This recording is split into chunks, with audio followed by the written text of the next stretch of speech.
4 out of 5 AC jobs that roll into my bay with a weak system aren't just a little low on gas. They're on a collision course with total failure. Ignoring that slightly warm air can easily turn a $100 fix into a $4,000 system replacement. After 20 years in this bay, I've seen it happen more times than I can count. Today, I'm going to walk you through the 5 stages of AC compressor failure, counting down from 5 to 1 so you can stop the damage. And stick around because I'll share the one pro tool we use that spots these killer leaks before they start. Let's get into it. Number 5. The silent leak. You get in the car on the first hot day of the year, hit the AC button, And nice cold air blows out. You think everything's fine, comfortable, the system works. What's the problem? This is where the trouble quietly begins. You can't feel it, but your system is slowly losing its lifeblood. Every AC system has seals, O-rings, and flexible hoses that get hard and brittle after years of heat and vibration. They start to let a tiny amount of refrigerant escape.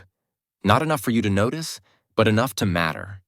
Modern systems hold so little refrigerant to begin with, sometimes under a pound, that losing just a few ounces is a significant percentage. We had a minivan in last spring. Felt perfectly fine to the owner, but our gauges showed the static pressure was 25% low. It's not in the danger zone yet, but it's not healthy. That tiny pressure drop is the first whisper of a problem, forcing the compressor to work just a little harder for that same cold air. The fix here is simple recognition. The best action is to get an AC performance check done every couple of years, especially if your car is over 5 years old. It's the cheapest insurance you can buy because that tiny bit of extra wear is the first step on a very expensive ladder. Number 4. The comfort lie. This is the moment the air from the vents isn't ice cold anymore. It's just cool. So you do what everyone does. You crank the fan speed from 2 up to 4. The extra airflow makes it feel colder, and you go on with your day. But you haven't fixed anything. You've just compensated for a growing problem. You're telling yourself a little lie to stay comfortable. That fan isn't making the air colder. It's just moving more lukewarm air, fooling your skin into thinking the temperature dropped.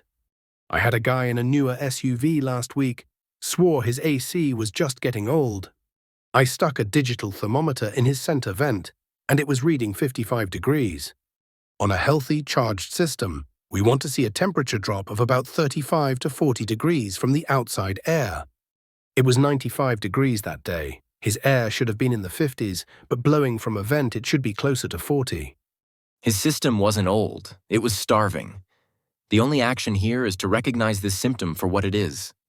If you have to run your fan on high to get the cooling you used to get on low, it's time for a professional check. Ignoring it means you're forcing the system to run in a state of active damage, pushing it one step closer to the point of no return. Number 3. The oil crisis. Now we get to the stage where the damage becomes irreversible. You might notice the AC clutch on the front of the compressor clicking on and off more frequently than it used to. That's a huge red flag. Inside your dash is the evaporator, where liquid refrigerant boils into a gas to absorb heat. Here's the critical part. That refrigerant gas is also supposed to carry a special lubricating oil with it on its round trip. When the refrigerant level gets too low, the pressure drops, and it flashes into a gas too early and too violently. It doesn't have enough flow or density to pick up and carry that oil mist effectively. So the compressor is still pumping a gas, but it's a dry gas. We had a Honda come in doing exactly this, cycling on and off every 10 seconds. The air was barely cool. When we recovered what little refrigerant was left, we also checked the oil. It was supposed to have about 4 ounces of clean, clear oil in the system. We recovered less than 1 ounce, and it was dark and smelled burnt. That's the signature of this stage. The compressor is running with half the oil it needs, and the damage being done to the internal parts is now permanent. Even if you recharge it now, the clock can't be turned back on that wear. Number 2. The dry scream. You probably won't hear it over the engine and the radio. But if you're ever sitting at a quiet stoplight with the radio off, you might hear a faint, intermittent metallic whirring noise. When the AC clutch kicks on, that's the sound of a compressor fighting for its life. Inside that little metal can, tiny pistons and bearings are spinning at thousands of RPM without proper lubrication. Friction skyrockets. Temperatures in tiny hotspots inside the compressor can spike over 400 degrees. Metal starts to score and gall, literally welding itself together for a millisecond before being ripped apart. We pulled a compressor from a big pickup truck last year that was so cooked, the plastic insulation on the clutch coil had melted into a puddle on the skid plate. The driver said he thought he just had a noisy belt. But that noise was the clutch struggling to spin a compressor that was starting to seize internally. That main shaft was blued from heat, the unmistakable signature of severe oil starvation. At this stage, you are past any simple fix. The only action is to shut the AC system off immediately and pray you haven't already contaminated everything downstream. Any further use is just making the final repair bill bigger. Number 1. The grenade. 1 minute, your AC is blowing lukewarm air. The next, you hear a sharp chirp. A long, ugly squeal or a loud bang from under the hood as the serpentine belt screeches over a pulley. That is locked up solid.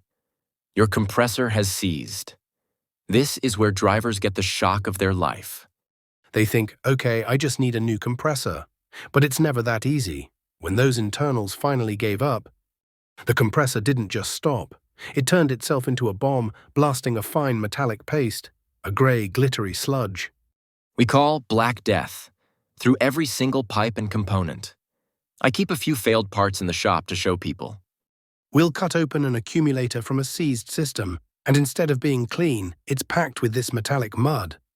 Your condenser, that radiator in front of your actual radiator, is now clogged solid.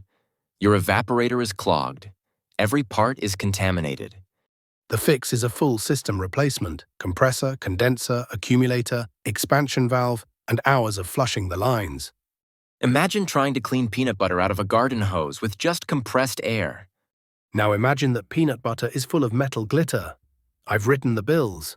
You're looking at $2, $3, sometimes over $4,000, all because a tiny slow leak was ignored. So that's it.